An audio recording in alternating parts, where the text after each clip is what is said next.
सुनील जी, आपसे मेरा पहला सवाल यही होगा कि ये जो इंपोर्ट की मियाद बढ़ाई गई है, इसका प्राइस के ऊपर एक्चुअल इंपैक्ट क्या होगा? क्या दालों के दाम और कम होंगे क्या? सुनील जी।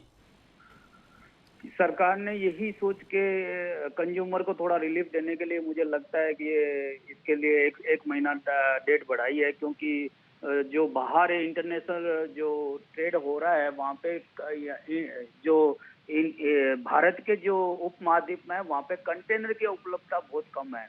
मैं आपको एक बताऊंगा कि जैसे अफ्रीका से जो कंटेनर $700-800 में आते थे, आज $2-2,500 में है अवेलेबल है। और ऑस्ट्रेलिया से जो $1,200-1,300 में इंडिया के लिए करते थे वो $5,000 में है। यदि हम पर टन की बात करें ना तो करीबन 7-8 रुपए किलो की तेजी तो केवल फ्रेट में आ चुकी है, इंटरनेशनल फ्रेट में।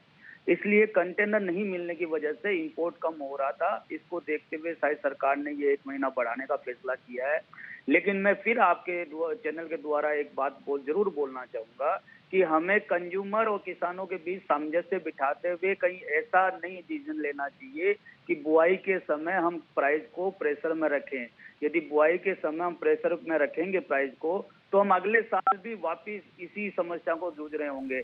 हमें चाहिए कि हम 2-3 महीने जब तक बुआई हो तब तक प्राइस अच्छे रहे, ताकि किसान का रुझान जो है वो उसकी तरफ हो, और उसके बाद जब फसल आए तो सरकार उस माल को एमएसपी पे ज्यादा से ज्यादा मात्रा में खरीदे।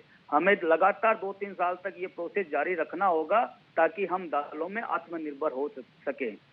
यदि हम कंज्यूमर और फार्मर में यदि सामंजस्य बिठाएंगे तो फिर हमें लगता है कि हम ये दालों में आत्मनिर्भरता की तरफ कभी भी नहीं बढ़ पाएंगे।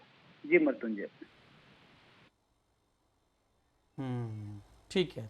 तो आप कह रहे हैं कि ये तो ठीक है, लेकिन किसानों को नुकसान ना हो इस बात का ख्याल रखा जाना चाहिए। तो आप जरा बताएं कि अभी डिमांड सप्लाई के हालात हैं क्या दालों के? क्या अब चूंकि इंपोर्ट की समय सीमा भी बढ़ा दी गई है, तो क्या ये माना जाए कि सप्लाई थोड़ी इंप्रूव होगी? और त्योहारों के दौरान क्या दालों के दाम कम होंगे? सुनील जी, जैसा मैंने कहा कि कंटेनर मिलने में, भारतीय उपमहाद्वीप के लिए कंटेनर मिलने में दिक्कत आ रही है, और 10 में से करीबन 7 तो ऑस्ट्रेलिया, यदि कनाडा की बात करें तो वहां से तो 10 में से 7 कंपनियों ने भारतीय उपमहाद्वीप के लिए कंटेनर की सर्विस ही बंद कर दी है। इसका कारण ये है कि चाइना और दूसरे देशों में उनको बाहर वापस कंटेनर एक्सपोर्ट के लिए फ्रेट अच्छा मिल जाता है और इंडिया के लिए अच्छा नहीं मिल रहा है। ये मेन कारण इसलिए है। तो यदि इंडिया से एक्सपोर्ट नहीं बढ़ेगा तो ये कंटिन्यू जो है कंटेनर की दिक्कतें रहेगी। यदि कंटेनर की दिक्कतें रहेगी तो इंपोर्ट में हम बहुत ज्यादा सप्लाई को नहीं बढ़ा पाएंगे। हमारे पास एक ही उपाय है कि हम घरेलू प्रोडक्शन को बढ़ाएं, बाहर की निर्भरता को कम करें, तभी ही हम इसको सप्लाई को स्मूथ कर पाएंगे। इसके लिए हमें हो सकता है कि 2, 4 या 5, 6 महीने जब तक हमारा डोमेस्टिक क्रॉप नहीं आए तब तक हमें प्राइस में थोड़ा कंज्यूमर को लेके थोड़ा हमें एडजस्टमेंट करना पड़े, थोड़ा हमें उसकी तरफ इग्नोर भी करना पड़े, लेकिन इसके लिए जरूरी है हमें।